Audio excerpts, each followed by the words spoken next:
అందమైన చర్మ సౌందర్యం మీ సొంతం. Second aqua radiance deep cleansing gel.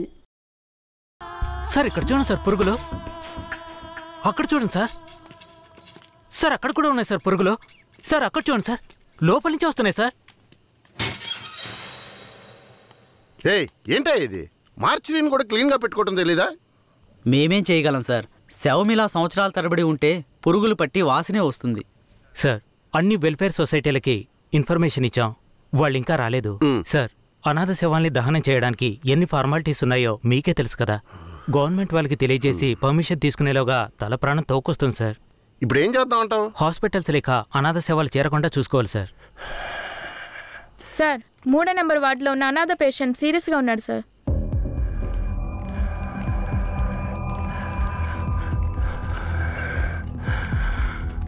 Nurse తొందరగా ఐసీయూకి తీసుకురండి. Okay sir.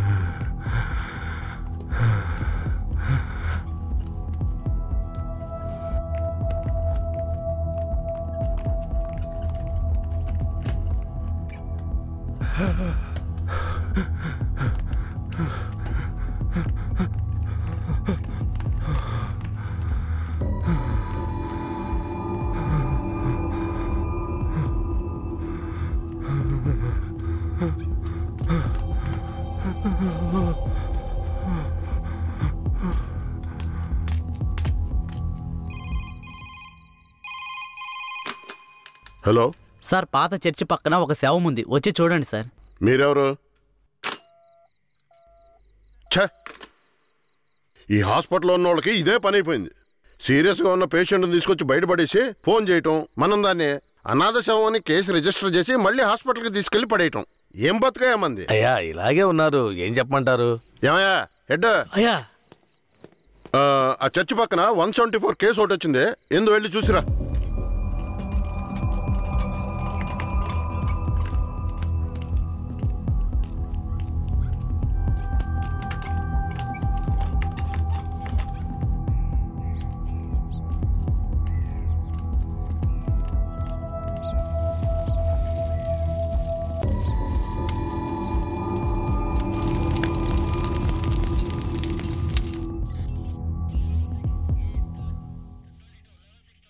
ఏమయ్యా హెడ్, ఎప్పుడు వచ్చే 174 అనాథ కేసేనా?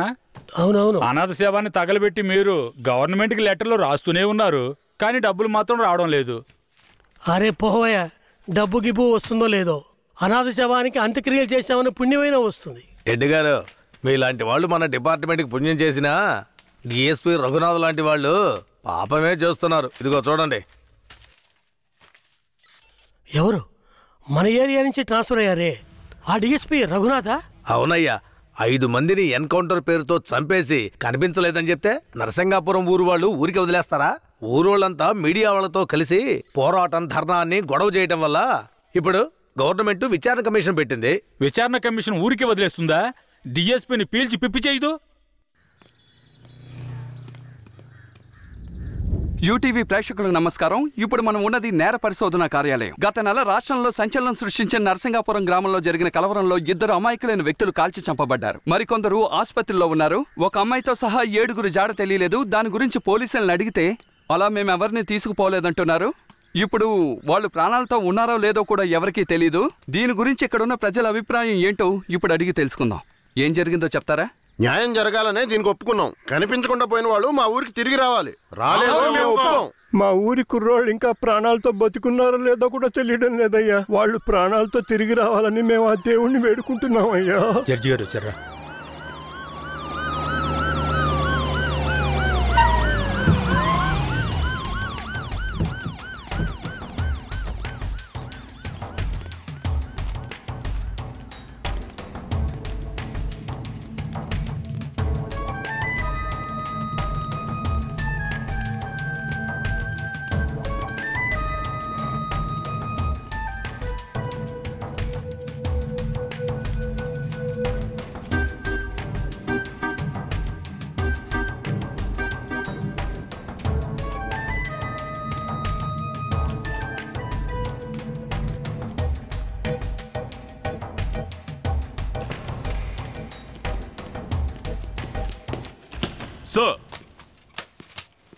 రఘునాథ్ మీరేనా? Yes sir. మీరు సర్వీస్లో వచ్చారు ఎన్నేళ్ళైంది? Sir I join service in. ఏ తెలుగు రాదా? మీరు చేసిన నిర్వాకాన్ని మెచ్చుకుని పత్రికలో ఫోటోలు వచ్చే చూడండి. కనిపించకుండా పోయిన 7 ఎక్కడా? నాకు తెలియదు సార్. మీరే తీసుకెళ్లారని తెలిసింది? నేను తీసుకువెళ్ళలేదు సార్. సరే మీరు వెళ్ళండి, అవసరమైతే కబురు చేస్తాను. Yes sir. గొడవలు జరిగిన ఊరికి రేపు మనం వెళ్ళాలి. బాధితులైన ప్రజల్ని కలవాలి. సార్, ఆ ఊర్లో ఉన్న వాళ్ళందరూ చాలా మూర్ఖులు సార్. వాళ్ళందరూ చాలా కోపంగా ఉన్నారు. ఇప్పుడు వద్దు సార్. ఇప్పుడు వద్దేంటి? ఖచ్చితంగా వెళ్ళాలి. సార్, నర్సింగపురం ఆంధ్రాకి తమిళనాడుకి బార్డర్లో ఉంది సార్. ఈ ఊర్లో జనాభా మొత్తం 592 మంది సార్. ఈ గ్రామాన్ని బ్లాక్ మార్క్ గ్రామంగా ప్రభుత్వం ముద్ర వేసింది సార్. యాక్చువల్గా ఈ ఊరు ఎలా ఉంటుందంటే కర్రతుమ్మ చెట్ల మధ్య ఊరును దాచినట్టు ఉంటుంది సార్. ఈ ఊరు చుట్టూ సుమారు 20-25 కిలోమీటర్ల వరకు కర్రతుమ్మ చెట్లే సార్.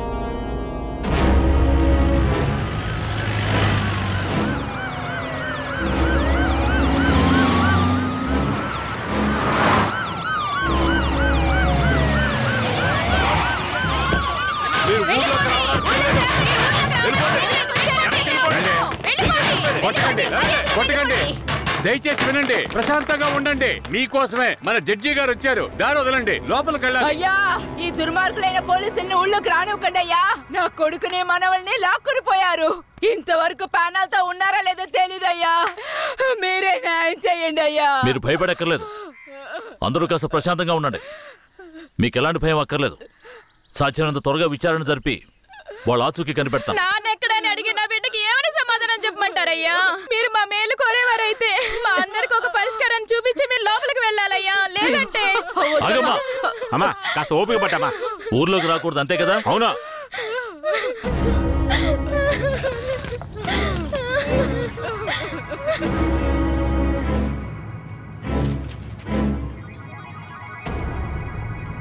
పోలీసులంటే అందరికీ భయం ఉంటుంది, కానీ ఇంతగానా?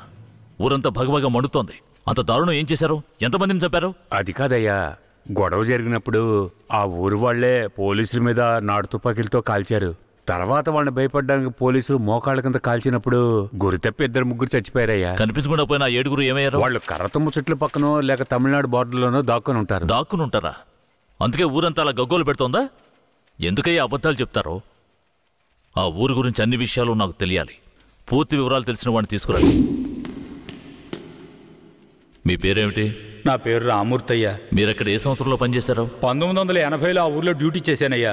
ఉత్తినే పేరుగా ఊరు బయట పోలీస్ స్టేషన్ ఉంటుందయ్యా. ఆ ఊరికి పోలీసులకి అసలు ప్రాబ్లం ఏమిటి? అయ్యా, అది నిన్న ఈ రోజు వచ్చిన ప్రాబ్లం కాదయ్యా. ఎంతో కాలంగా ఆ ఊరికి మన పోలీసులకు ఉన్న ప్రాబ్లం అయ్యా. ఆ ఊర్లోకి పోలీసులు అడుగు పెట్టకూడదయ్యా. ఒకవేళ వెళ్తే ప్రాణాలతో తిరిగి రాలేరు. దొంగతనమే ఆ ఊరాళ్ళకు కులవృత్తి అయ్యా. హత్యలు, దొంగతనాలు, దోపిడీలంటూ వాళ్ళు చేయని వృత్తే లేదయ్యా. వీళ్లకు అసలు రేషన్ కార్డులు ఉన్నాయో లేవో గాని ఒక్కొక్కరి మీద 4-5 కేసులున్నాయ్యా. వీళ్లను చూసి ఎదుటి వాళ్ళు భయపడాలే తప్ప వీళ్ళు ఎవరికీ భయపడరయ్యా. వాళ్ళకంత ధైర్యం రావడానికి ఎవరు కారణం? అందుకిద్దరే కారణం అయ్యా. ఒకడు కేశవరాయుడు, ఇంకొకడు వీరయ్య. ఎవరు వాళ్ళు? వీడు కేశవరాయుడు, వీడు వీరయ్య. అయ్యా, వీళ్ళిద్దరికీ దొంగతనమే ప్రధాన వృత్తి అయినా కేశవరాయుడికి బొగ్గుమూట్లు అమ్ముకోవడమే ముఖ్యమైన వృత్తియ్యా. ఊళ్ళో ఏదైనా పెళ్ళంటే వాళ్ళిద్దరూ పెళ్లివారి మీద దాడికి బయలుదేరతారయ్యా. 1980లో తమిళనాడుకి వెళ్ళాలి అంటే నరసింగాపురం పక్కనున్న మెయిన్ రోడ్డు మీదుగా వెళ్ళాలి. 10-12 బళ్ళు కలిసి ఒక్కటిగా వెళ్తేనే ఊరు క్రాస్ చేయగలరు. అలా కాకుండా ఎవరైనా సెపరేట్గా వెళ్తే అంతే.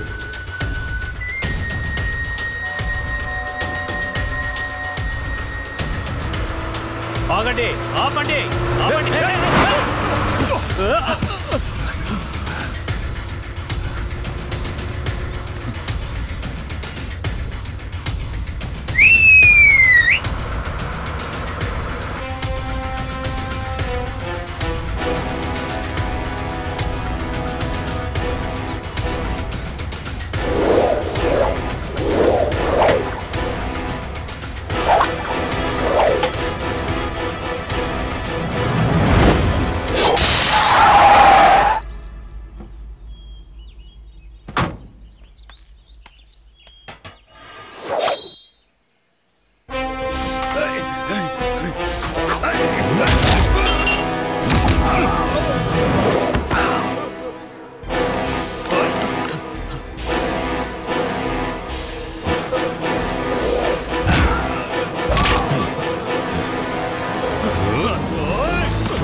అయ్యో వదిలేయండి అయ్యా, మంత్రి గారింట్లో పెళ్లి, అందుకే ఆకుండా వచ్చేసావయ్యా.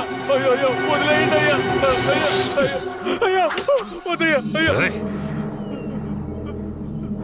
రేయ్, మేము ఆకలి కోసం దొంగిలిస్తున్నాం, నీ మంత్రిలాగా ఆడంబరంగా బతకడానికి కాదు. ఊరు సొమ్ము దోచుకునే వాడి కోసం అడ్డమైన పనులు చేసి అల్పాయుష్లో పోకు. నిన్ను నమ్మి నీ కుటుంబం ఉంది, మా ఊర్లను పెళ్ళేరా. ఏందయ్యా ఇది? ఈ రోజు రేపు చచ్చిపోయి ముసలాళ్ళని తీసుకొచ్చి ఇక్కడ పడేశారు. కుర్రాళ్ళందరూ అక్కడయా? అయ్యా, రాత్రి స్టేషన్లో పడుకునే చట్టం 1966లోనే పోయింది. ఏదో మనం చెప్తున్నామని భయపడి పడుకుంటున్నారు. రేయ్, వచ్చి పడుకోమంటే పడుకోవాలయ్యా. ఎక్కడ వాళ్ళు? అయ్యా, ఎప్పుడు ముందుగానే వచ్చి పడుకునేవారు. ఊర్లో వరదయ్యకు పెళ్లి, వయసు కుర్రాళ్ళందరూ సారాయి తాగి జాలీగా ఉన్నారు. మీకు కావాలంటే చెప్పండి అయ్యా, తెప్పిస్తాను. ఈ మాట చెప్పడానికి సిగ్గా లేదు? పోలీసు డ్రెస్ వేసుకుని మీరు భయపడి చేస్తున్నారేమిటి వాళ్ళని చూసి? అయ్యా, ఈ స్టేషన్కు మీరే ట్రాన్స్ఫర్ మీద వచ్చారు, అది పనిష్మెంట్లో. ఆ ఊళ్ళోకి పోలీసులు పోవడం కుదరదు, వట్టి మోసగాళ్ళు. మోసగాళ్ళకే మోసగాడినయ్యా నేను. బండి దేవయ్యా.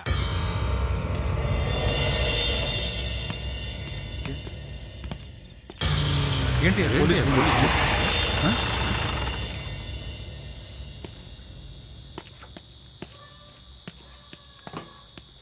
రేయ్, వరదయ్య ఇదేనా? ఎక్కడ రాడు? అయ్యా, వరదయ్యకి మొదటి రాత్రి అయ్యా, దయచేసి వదిలేయండి అయ్యా. రేయ్, మీకు అసలు రాత్రే లేదు, అందులో మొదటి రాత్రి ఒకట. తోలు తీస్తాను, రావయా. ఎవరండి?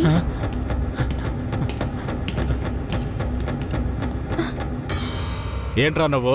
నిన్ను పోలీస్ స్టేషన్కి వచ్చి పడుకోరా అంటే పెళ్ళాం పక్కన పడుకొని జల్సా చేస్తున్నావా? ఏయ్, కేశవరాయుడికి తెలిసిందో నీ పని అంతే. ఎవడాడు? కేశవరాయుడా? వాడేమైనా పెద్ద పుడింగారా? ఏమన్నావురా? అయిపోతావురా, నా మీద చేస్తావరా? కాల్చి పారదోపుతాను. పదరా, వీడి జీపెక్కించావు. పోరా.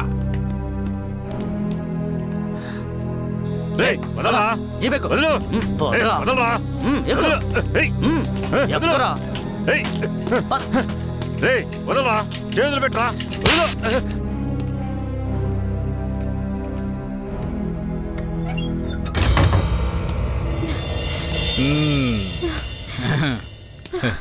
వద్దు. ఏంటి వద్దు?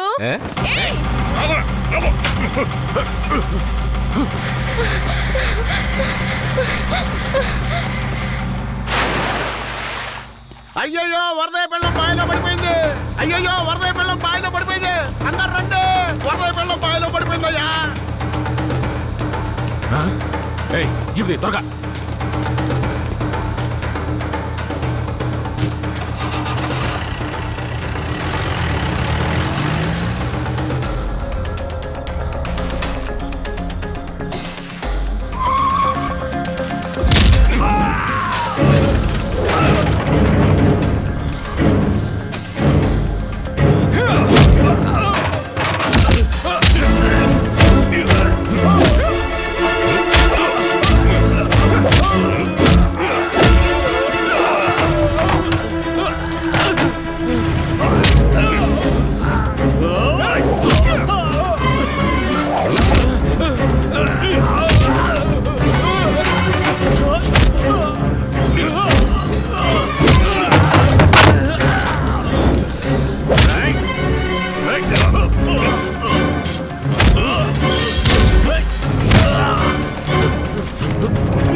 మా అనుమతి లేకుండా పోలీసులు ఊళ్ళోకొస్తే ఏం జరుగుతుందో తెలిసి కూడా కొవ్వెక్కి ఊళ్ళో అడుగు పెట్టడమే కాకుండా మా ఊరమ్మాయి మీదే చెయ్యేస్తావా? నీ మగతనాన్ని చూపించడానికి నీ పెళ్ళం సరిపోలేదా? ఎదుటోడి పెళ్ళం కావాల్సి వచ్చిందా? కేశవరాయుడు వద్దురా, నా వెనక పోలీస్ ఫోర్స్ మొత్తం ఉందిరా. రేయ్, నువ్వు అంత సులభంగా చావకూడదు. నీ చావు చూసాక ఇక ఏ పోలీసోడికి ఈ ఊళ్ళో అడుగుపెట్టే ధైర్యం రాకూడదు. వీరయ్య,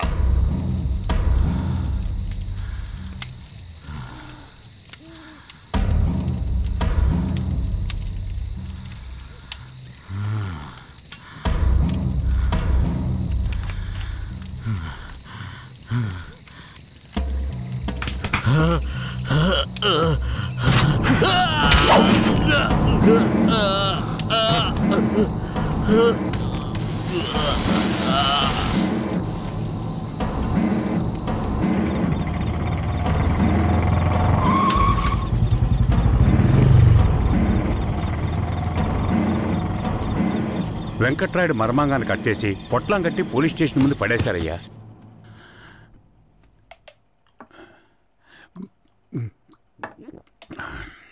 ఆ తర్వాత ఆ కేసులో కేశవరాయుడు మనుషులు జడ్జి ముందు సరెండర్ అయినా తగిన సాక్ష్యాలు లేకపోవడంతో కేసు నిలవలేదయ్యా. కేశవరాయుడికి రాజకీయ పలుకుబడి కాస్త ఎక్కువే. పోలీసులకి కేశవ మీద కోపం ఎక్కువయింది. పోలీసులే కేశవని ఏం చేయలేకపోతే తమిళనాడు నుంచి లేపడానికి ఒకడొచ్చాడు. ఎవరతను? వాడి ఫోటో ఇవ్వండి. వీడేనయ్యా వాడు. తమిళనాడులో పెద్ద రౌడీ, పేరు రుద్ర. ఇప్పుడు వీడెక్కడా? వెతుకుతున్నారు. అవునయ్యా.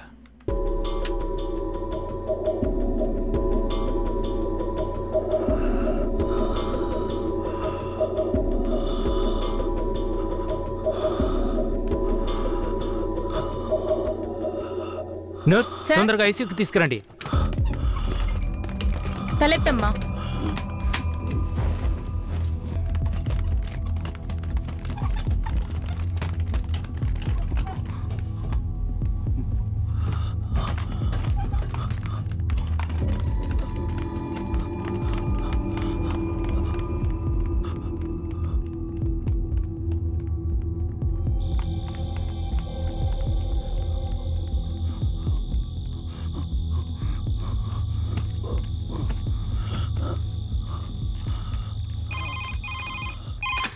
Hello, Venkatagiri police station sir. పాత చర్చి పక్కన ఒకడు సీరియస్ గా ఉన్నాడు సార్. మీరెవరు? హలో. ఛే, ప్రతిసారి వీళ్ళకి ఇదే పని అయిపోయింది.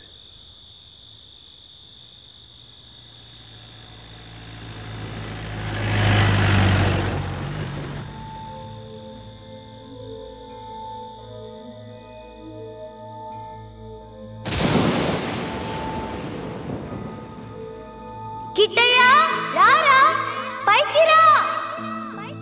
కిట్టయ్య, రా. చెప్పేది విను, పైకి రా. త్వరగా రారా. కిట్టయ్య, రారా. కూడబలుక్కొని చదివే స్కూలు పిల్లల్లాగా నా జ్ఞాపకాలన్నీ నెమరు వేసుకుంటున్నాను. అందులో నా జీవిత సారమంతా తప్పులుగానే కనిపిస్తున్నాయి. నేను నిద్రలో ఉన్నా మెలకువలో ఉన్నా నా లక్ష్యం ఒక్కటే, ఆ కేశవరాయుణ్ణి చంపడం. ఇది దానంతటది రాలేదు, మా తాతయ్య నానమ్మ చెప్పడం వల్ల వచ్చింది. ఆ కేశవరాయుణ్ణి చంపాలన్న కసి నా నరనరాన జీర్ణించుకుపోయింది. ఢమరుక శబ్దాన్ని విన్నానంటే ఆ కసి